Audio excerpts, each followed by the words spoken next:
Assalamualaikum warahmatullahi wabarakatuh. Perkenalkan, nama saya Muhammad Rizky Akbar dari SMAN 71 Jakarta. Kali ini saya akan mempresentasikan apa yang dimaksud dengan teks negosiasi. Pengertian teks negosiasi. Teks negosiasi adalah salah satu bentuk interaksi sosial antara dua belah pihak atau lebih untuk mencapai sebuah kesepakatan bersama, di mana masing-masing pihak merasa diuntungkan. Lalu ada inti dari negosiasi.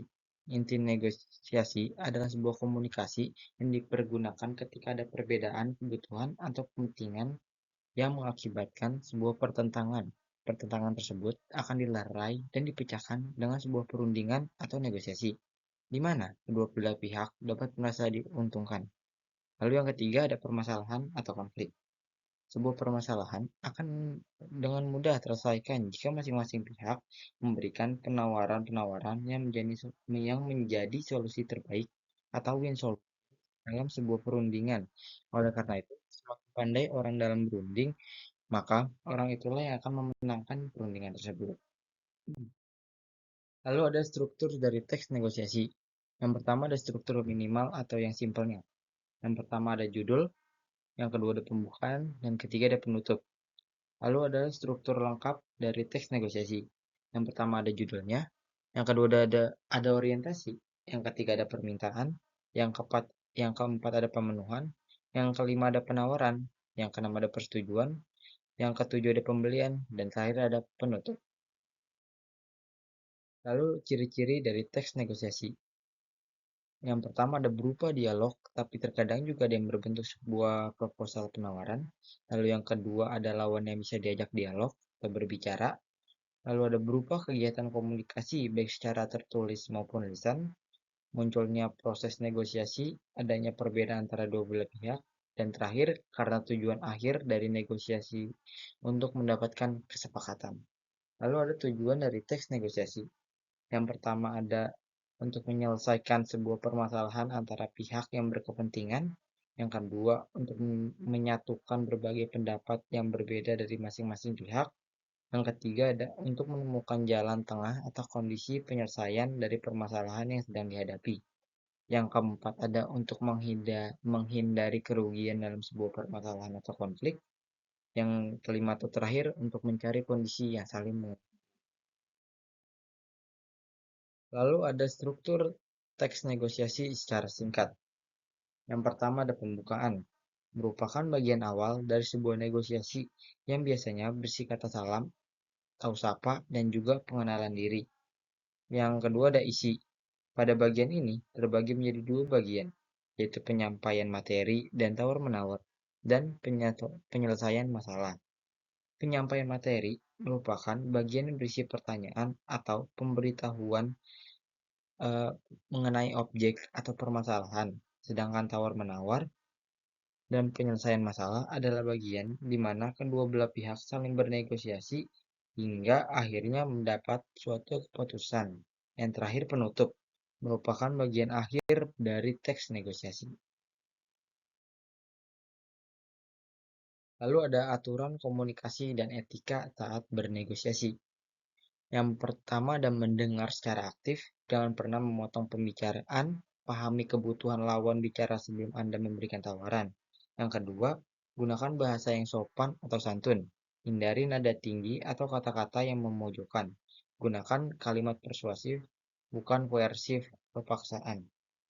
Yang ketiga, sampaikan argumen logis, sertakan alasan yang masuk akal mengapa tawaran Anda harus diterima, misalnya data, kualitas, atau kondisi pasar. Yang terakhir ada jujur dan terbuka.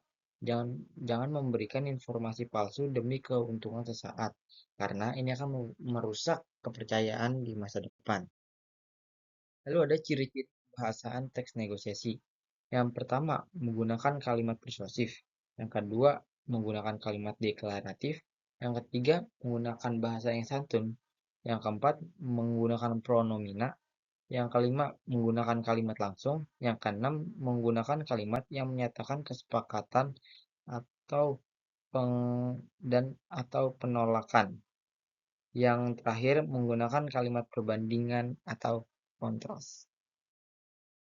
Lalu ada langkah-langkah membuat teks negosiasi. Yang pertama, persiapan dan perencanaan. Sebelum membuat teks negosiasi, kalian harus sudah menyiapkan dan sudah merencanakan teks teks atau obrolan yang akan kalian lakukan nanti. Lalu yang kedua ada menentukan pihak-pihak yang berkaitan dengan siapa kalian ingin melakukan teks negosiasi. Lalu menentukan hal yang ingin dinegosiasikan, seperti barang atau suatu permasalahan. Menyiapkan penyampaian argumen. Kalian sampaikan argumen mengapa argumen kalian harus diterima atau dilakukan. Lalu ada merancang kegiatan tawar-menawar dan menyelesaikan masalah. Lalu ada menentukan penutup, terus lalu ada menulis struktur teks negosiasi, mengembangkan mengembangkan kerangka menjadi sebuah teks. Lalu cara menilai informasi deskripsi dalam negosiasi. Menilai berarti melihat apakah deskripsi yang diberikan sudah akurat, jujur, dan mendukung tujuan negosiasi. Kriteria penilaian. Kelengkapan. Apakah ciri fisik, fungsi, dan keunggulan objek disebutkan dengan jelas? Objektivitas. Apakah deskripsi berdasarkan fakta, misal spesifikasi teknis atau hanya opini subjektif? Lalu ada efektivitas. Apakah deskripsi tersebut berhasil meyakinkan pihak lawan? Analisis analisis akurasi dalam membandingkan identifikasi kata sifat atau adjektiva. Dalam negosiasi, kata sifat yang terlalu banyak tanpa data bisa dianggap sebagai informasi yang kurang akurat. Identifikasi yang mana fakta dan opini. Lalu ada keterkaitan dengan kesepakatan. Deskripsi yang akurat biasanya mempercepat proses kesepakatan karena meminimalisir keraguan atau asimetri informasi antara penjual dan pembeli. Sekian video presentasi dari saya. Mohon maaf jika ada kekurangan kata. Wassalamualaikum warahmatullahi wabarakatuh.